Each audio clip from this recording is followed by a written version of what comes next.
ক্ষমতায় বসে থেকে যে রাজনৈতিক দল সৃষ্টি করেছে সেটাই হচ্ছে বিএনপি।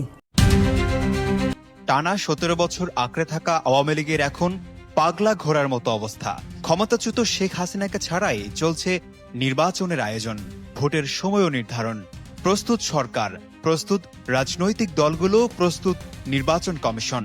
কিভাবে এই নির্বাচনকে ভণ্ডুল করা যায়, দেশকে কিভাবে অস্থিতিশীল পরিস্থিতির মধ্যে ফেলে দেওয়া যায়, সেই ছক কষছে পলাতক আওয়ামী লীগ। ১৩ নভেম্বর ঘিরে ব্যাপক নাশকতার পরিকল্পনা করা হচ্ছে বলেও শঙ্কা রয়েছে।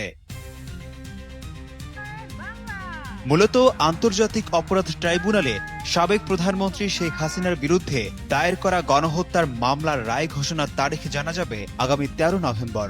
ওই দিনটি ঘিরে নাশকতা ও অস্থিরতা তৈরির আশঙ্কা করেছেন নিরাপত্তা সংশ্লিষ্ট কর্মকর্তারা।